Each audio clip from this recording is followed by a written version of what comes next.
puto pra cacete. Mas eu vou trazer um pouco mais de comentário técnico, aqui botar a bola no chão, trazer um pouco mais de comentário técnico, e eu vou receber aqui, já recebi inúmeras vezes no programa, o doutor Ezequiel Silveira, aqui para conversar comigo sobre esse tema, e quem sabe o doutor Ezequiel não me dê um pouquinho mais de tranquilidade. Afinal, ele é pastor, além do doutor, quem sabe ele não me ilumine um pouco aí com a paz do Senhor. Doutor Ezequiel, obrigado por ter vindo aqui mais uma vez ao Paulo Figueiredo Show. Eu sei que você atende parte vários dos presos no 8 de janeiro, faz parte aí da Associação dos Familiares e Vítimas. Queria que me explicasse qual é a base para essa prisão nessa altura do campeonato. Boa tarde, Paulo. Boa tarde a todos os ouvintes do Paulo Figueiredo Show. Me ouvem bem? Ouvimos. Paulo, é exatamente isso que você falou, né? Só Deus para nos dar tranquilidade nesse momento para suportar essas situações. Hoje nós fomos surpreendidos, né? Várias famílias nos ligando desde as 6 da manhã, a Polícia Federal cumprindo dezenas, centenas de mandados de prisão em todo o Brasil, e as pessoas estão sem saber o que fazer, porque ninguém tinha a noção de que isso iria acontecer, que tal descumprimento legal aconteceria. A gente já vem em um cenário de violações de direitos, mas parece que quando chega num determinado nível, o ministro sempre sobe um pouco mais o nível de violações. E aí hoje a gente teve essa operação da Polícia Federal, que cumpriu 208 mandados de prisão. Até a última informação dada pela Polícia Federal, 48 haviam sido cumpridos, ou seja, 48 pessoas, pais de família, mães de família, haviam sido presos, e o restante eles estavam aí à procura dessas pessoas. O problema, Paulo, é que desde o mês passado, o ministro tem mandado prender essas pessoas, que são aquelas pessoas que foram investigadas no inquérito 4922, ou seja, que foram presas no dia 8 de janeiro no interior dos prédios e ali na Praça dos Três Poderes, e que já foram condenadas. Só que essas pessoas foram condenadas, mas ainda estão em fase de recurso. E, mesmo assim, o ministro, em vários casos, mandou, ele mesmo certificou o trânsito em julgado, olha, não tem mais direito a recurso, certifica o trânsito em julgado e determina a prisão. Em casos que havia possibilidade de recurso, em que os recursos estavam em tramitação, há casos em que os processos estão, inclusive, com pedidos de vista de outros ministros, e mesmo assim ele certificou o trânsito em julgado e determinou a prisão dessas pessoas. Peraí, doutor. Eu fiquei um pouco confuso agora, meu raciocínio é lento, eu peço que o senhor me ajude aqui, me acompanhe. Eu me lembro, eu tenho idade suficiente para me lembrar, porque eu tenho mais de 5 anos de idade, que o Lula tinha sido solto da cadeia porque o Supremo Tribunal Federal tinha dito que você só podia ser preso depois de trânsito julgado, ou seja, quando acabasse todos os últimos recursos. E como o Lula ainda tinha recurso pendente, ele acabou sendo solto. Antes dele ser descondenado, ele foi solto com base nessa decisão, que foi uma revisão de um entendimento anterior do STF, que a pessoa podia ser presa depois de colegiado, e aí... Mas essa era a tese supostamente vigente. Essas pessoas do 8 de janeiro, que não tinham prerrogativa de foro especial, já pularam todas as instâncias recursais que elas teriam, né? Elas deveriam ter sido processadas na primeira instância, não foram processadas, então, portanto, não tiveram direito à apelação ao tribunal, nem ao Supremo Tribunal de Justiça, e nem ao próprio STF, porque o STF foi o julgador. A única oportunidade que elas tinham para questionar as arbitrariedades que haviam acontecido eram os recursos dentro do próprio Supremo Tribunal Federal. Eu estou correto no meu entendimento agora? E mesmo, pode me corrigir se eu estiver falando alguma bobagem aqui, eu não sou. E mesmo dentro da possibilidade de recursos, com pedido de vistas dos ministros, essas pessoas ainda assim tiveram um trânsito e julgado sumário decretado e por isso estão sendo jogadas dentro da prisão? Exatamente.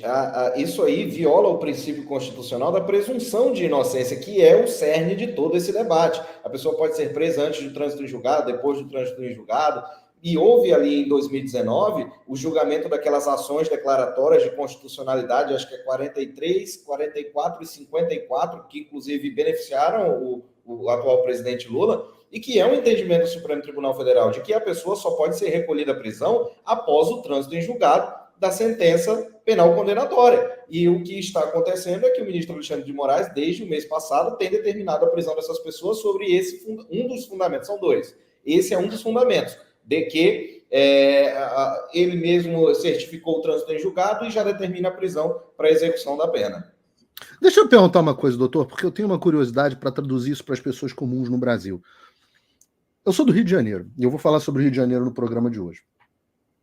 Digamos que eu seja um traficante de drogas, que matei policial e dei o azar de ser preso no Rio de Janeiro, onde o Supremo Tribunal Federal decide que não pode mais ter operação policial na favela. Mas digamos que eu dei mole e sou um traficante que matei policial, matei gente dentro da favela, matei um monte de gente. Tá? E eu sou preso. Quanto tempo demoraria para eu conseguir um trânsito em julgado? Desde a primeira instância, nós temos processos aí que duram 20 anos. 20 anos? Sim. Então, se eu sou traficante, digamos que eu sou aqui um traficante pesado, tá? Ou deixa eu trocar. Digamos que eu seja o Sérgio Cabral, tá? Que eu tenha roubado pra caramba o Rio de Janeiro. Quanto tempo demora o trânsito em julgado, hein? Varia muito de processo para processo, mas nós temos processos aí que estão tramitando no Supremo Tribunal Federal em média, vamos dizer aí, 10 anos para você percorrer todas as instâncias. 10, entendi. Essas pessoas, o processo delas tem quanto tempo? As ações penais foram propostas há 6 meses, 7 meses.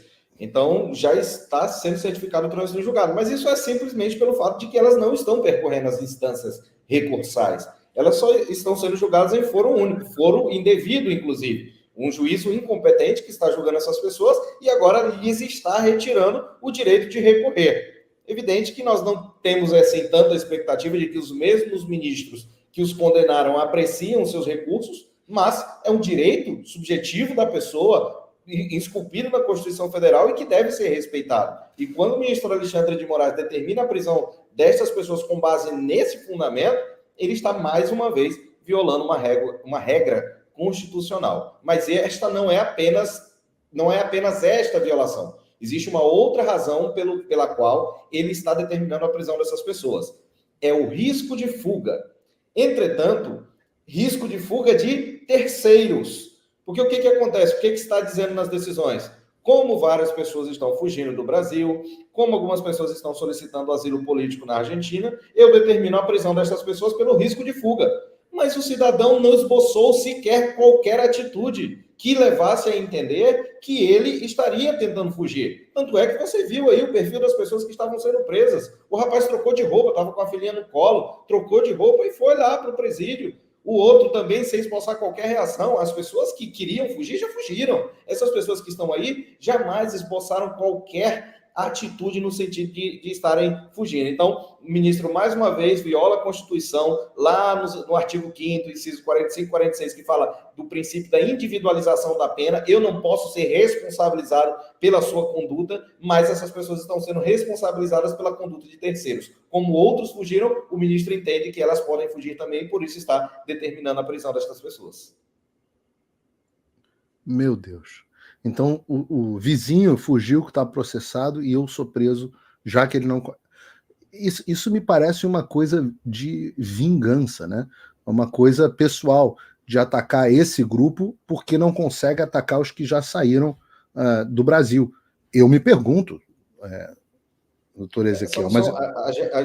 A gente especula, né? Ontem nós tivemos uma grande vitória aí, que foi a designação do relator do PL da Anistia, o deputado Rodrigo Valadares, que foi designado pela deputada Caroline Detoni, presidente da CCJ, que significa que o projeto está andando, né? Vai ser pautado, ela disse que o projeto vai ser pautado até julho, antes do recesso. Então, a gente pode entender que isso aí também pode vir a ser uma espécie de retaliação do ministro por conta desta afronta, vamos dizer assim, do Poder Legislativo em relação às decisões arbitrárias, ilegais e criminosas do ministro Alexandre de Moraes. Eu vou fazer aqui uma previsão. Eu não sei quanto tempo vai demorar, mas que o Brasil vai aprovar uma anistia para essas pessoas para mim, inevitável. Também concordo. E digo mais, essas pessoas podem se preparar para receber depois, passado alguns anos, pensão igual sofreram as famílias dos supostos lá, muita gente perseguida de fato, mas muita gente supostamente perseguida nos governos militares. Se prepara, porque o contribuinte vai ter que arcar com esse troço durante muito tempo. Quem sabe um dia eu não vire presidente só para entrar com uma ação de regresso contra o Alexandre para ir na pessoa física dele. Eu acredito que isso vai acontecer. As pessoas sempre nos perguntam, doutor, essa lei da anistia será aprovada? Será aprovada. Mais dias ou menos dias isso vai acontecer, essas pessoas serão indenizadas. Se vão gozar dessa indenização, a gente não sabe, né? Mas que fique aí para os filhos, para os netos. Mas o fato é que não tem como esta arbitrariedade que está acontecendo se sustentar. E aí a gente, hoje já, desde cedo, né, que fomos comunicados, a gente tem procurado aí, conversado com os advogados, com os familiares, já fomos um grupo de advogados, estivemos lá no parlamento, conversamos com senadores, deputados, estamos agora, tem um grupo nosso lá na Ordem dos Advogados do Brasil, levando um documento que nós redigimos, denunciando mais essa arbitrariedade do ministro Alexandre de Moraes, e é uma tristeza, né? Você vê ali os policiais federais constrangidos de estarem cumprindo aquela situação, mas cumprindo, né? E isso aí, é por isso que nas nossas audiências, nas nossas manifestações, a gente sempre deixa claro que o ministro Alexandre de Moraes é o principal responsável pelo que está acontecendo no Brasil, mas ele tem os seus cúmplices, seja no Supremo Tribunal Federal, seja na Procuradoria-Geral da República, seja na Polícia Federal, todos estes agentes estão contribuindo para esse cenário de desordem jurídica que nós estamos vivendo na nossa nação. Existe um grupo aqui nos Estados Unidos, e obviamente com gente do Brasil também, que a gente não vai identificar, todo mundo devidamente protegido, justamente fazendo a identificação de quem são os outros agentes cúmplices das violações de direitos humanos em curso no Brasil, porque vai ser apresentada uma lista ao governo americano de quem são essas pessoas. E há 2 semanas atrás, o grupo de trabalho começou a identificar todos os delegados que estão envolvidos nessas decisões. Além dos presidentes e as pessoas responsáveis da OAB também. Todas essas pessoas vão ser sugeridas como objetos de sanção do governo dos Estados Unidos, caso essa iniciativa prospere. Vamos ver se vai prosperar, mas eu sou da opinião de que não só deveria ir aos delegados, mas deveria ir nos agentes que estão cumprindo essas ordens, da mesma forma que foi feito em Nuremberg. Essas pessoas não estão simplesmente cumprindo ordens, você só é agente da lei quando você está cumprindo a lei. Quando há um flagrante descumprimento da lei, você deixa de ser agente da lei e passa a ser capanga, que é o nome para quem age se cumprindo ordens de um líder, à margem da lei. O nome disso é capanga, e eu tenho insistido que estes policiais federais que participam desse processo estão agindo como capangas. A população deve hostilizá-los na sua conduta pessoal. As pessoas devem falar, você é uma vergonha. As pessoas devem apontar para as pessoas que elas conhecem e falarem, é uma vergonha. Você está fazendo o que você está fazendo. Isso faz parte. A sociedade precisa se conscientizar e se revoltar contra estas pessoas. Não é só o Alexandre sozinho. Na hora que o grupo grande de pessoas, e você vai sofrer consequências se você desafiar o Alexandre, assim como eu sofro, e a vida faz parte, eu volto a dizer, você não pode ter mais medo do Alexandre do que medo de Deus, porque você também sofre as consequências quando você cumpre o que o Alexandre fala. Talvez você não perceba as consequências de forma tão imediata, mas elas vêm. Tem aí um pastor aqui que pode dizer com mais propriedade que eu, não é pastor Ezequiel? Esta é a lei que não falha em lugar nenhum do mundo, né? É a lei do retorno, é a lei do regresso. Tudo que você plantar, você colherá. E essas pessoas, elas não podem utilizar-se da escusa de não saber, né? Porque uma pessoa, para passar num concurso da Polícia Federal, seja para agente, ele precisa estudar de lei. Ele recebe um mandado de prisão ilegal, ele sabe que aquilo é ilegal. Vou te dar um exemplo rapidamente, Paulo. Nós estivemos essa semana, o ministro mandou prender uma pessoa que foi condenada ao regime aberto. Nós tivemos 3 absolvições nesses casos do 8 de janeiro até agora. Uma absolvição total de um rapaz que é declarado petista, que foi para lá para, de fato, bagunçar. Há testemunhos de que ele estava lá, de fato, depredando, e ele foi absolvido. E houve 2 absolvições parciais que me parece que foram feitas ali para dizer que estava tendo ali uma regulação nas penas. E um desses 2 absolvidos parcialmente foi condenado por crime de dano, pegou ali uma pena de 3 anos no regime aberto. Ou seja, você não cumpre a prisão Você não cumpre a sua pena na prisão, você cumpre a sua pena em casa. E o ministro mandou prender essa pessoa que foi condenada no regime aberto. Ou seja, já há aí uma ilegalidade, uma incoerência, uma falta de lógica, você não precisa ter formação em direito para entender isso. E ao chegar na audiência de custódia, o procurador que estava lá, o promotor, representando a Procuradoria-Geral da República, representando o doutor Paulo Gonet, simplesmente se manifestou pela legalidade da prisão.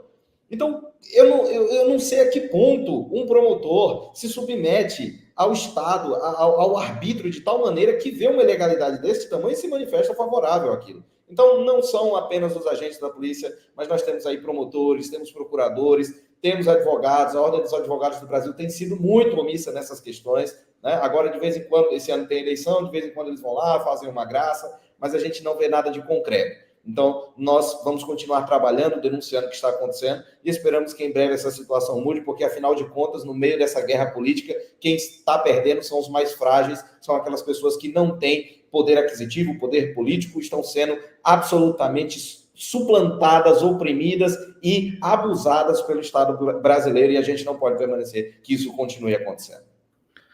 Eu me pergunto, Ezequiel, por que essas pessoas ficaram no Brasil? Da mesma forma que eu me pergunto o que diabos essas pessoas estavam fazendo no 8 de janeiro na frente dos quartéis ou na frente do palácio, o que diabos essas pessoas estavam pensando, eu falo assim, pô, mas que falta de consciência, né? Não só de ter participado do 8 de janeiro, apesar de tantos avisos de que uma arapuca estava para acontecer, mas hoje, diante dessa situação, depois de toda a arbitrariedade que sofreram essas pessoas, ficarem no Brasil. Não faz absolutamente sentido nenhum para mim, Ezequiel, mas, enfim, cada um é senhor do seu destino, né? A gente, independente da falta de prudência dessas pessoas, a gente tem que trabalhar para que os direitos delas sejam respeitados o máximo possível. A gente tem que brigar para que isso aconteça. Eu tenho uma torcida para que a Polícia Federal consiga cumprir o mínimo de mandados possível e que o máximo de pessoas tenham saído e saiam do Brasil. Mas Paulo, você está incitando crime? Eu falei, não estou incitando nada. Em primeiro lugar, eu estou torcendo e tenho o direito de torcer para o que eu quiser. O segundo lugar, eu não reconheço a legitimidade do que está acontecendo. E eu acho que cada indivíduo tem a obrigação, sim. Quando mandaram me prender, eu falei, não, isso é prisão ilegal e eu não vou cumprir. Se eles me trouxerem à força, eu vou até os limites do que eu puder fazer para me defender. Mas eu não sou obrigado aliás, é um direito que todo mundo tem, o direito de fugir, né? Exato. Você não pode estar incitando crime de fuga, porque crime de fuga não existe no Brasil. Então... Exato. Então todo mundo pode fugir. Então é um direito que todo mundo tem. Agora, se tivesse nessa situação, não estaria dentro do Brasil. A fronteira do Brasil é um queijo suíço. É mais fácil você sair do Brasil. Então, as pessoas podem sair do Brasil e claro que é uma tristeza. Ora, se eu não volto para o Brasil por causa disso. Se é uma tristeza para mim não poder voltar para o Brasil, ver minha família, meu pai, meus ativos, etc., é uma tristeza. Mas eu não volto para o Brasil, nem para visitar por conta disso. Eu sei que se voltar, estou debaixo de um governo tirânico. Tem gente que pergunta, por que você não volta para o Brasil para enfrentar os processos que porventura tiverem contra você? Eu falo, porque eu não acredito na legitimidade do sistema. Por que eu vou voltar para ser trucidado? Pastor Ezequiel, doutor. A oposição gosta de falar isso, né? Se estão fugindo é porque são culpados. Não, ao contrário, estão fugindo porque não são culpados. Então, existe essa narrativa e, assim, os motivos que levam a pessoa a tomar uma decisão de sair ou não sair, isso aí existem os motivos internos, né, de se sentir, até de ser atingido por essa narrativa. Será que se eu estiver fugindo, eu vou estar confessando tacitamente de que de fato cometi algum crime? Também fazer isso não é uma situação fácil. Você vai para um país diferente, ficar longe da sua família, falar uma outra língua, não sabe se vai arranjar uma profissão. Perde tudo que você construiu na vida. É uma dificuldade. O que a gente tem feito é municiar essas pessoas para que elas possam decidir a respeito das suas vidas e a gente está aqui, vamos permanecer no Brasil lutando por essas pessoas, porque é a você, é a nós que elas têm para poder ver resolvida essa situação das suas vidas. O mais nobre que essas pessoas podem fazer é lutar pelos direitos de todos nós no Brasil de fora, como já tem um grupo grande na Argentina fazendo, um grupo grande fazendo aqui nos Estados Unidos, associações estão se formando em cada um dos países, as ações no parlamento argentino acontecendo, as ações no parlamento brasileiro, no parlamento americano acontecendo, vamos ter também na Europa, e brigar de fora, fazer uma resistência de fora, porque do Brasil realmente não dá. Tem a história, eu estourei aqui o nosso tempo da nossa entrevista, mas eu vou contar uma história rápida. As pessoas devem lembrar que eu, uma vez fazendo um podcast com o Monark, quando ele ainda estava no Brasil, eu falei, melhor você sair daí antes que você se ferre. Não, eu vou ficar aqui porque eu vou enfrentar, eu tenho que enfrentar, não sei o que, não sei o que. Não tem nada de bonito nisso, você vai se ferrar. E aí, quando ele tomou o bloqueio, quando ele percebeu, ele falou assim, melhor eu picar a mula. Então, até o Monark, que, apesar de eu gostar muito dele, ele mesmo admite, ele não é o cara mais rápido do mundo no raciocínio, na tomada de decisão, até o Monark saiu. Não é possível que essas pessoas fiquem aí esperando o inevitável acontecer. Doutor Ezequiel, muito obrigado pela sua presença. Se tiver considerações finais, a hora é essa. Não, o prazer é sempre nosso, sempre que precisar pode nos chamar. Muito obrigado também e parabéns pelo trabalho. Obrigado.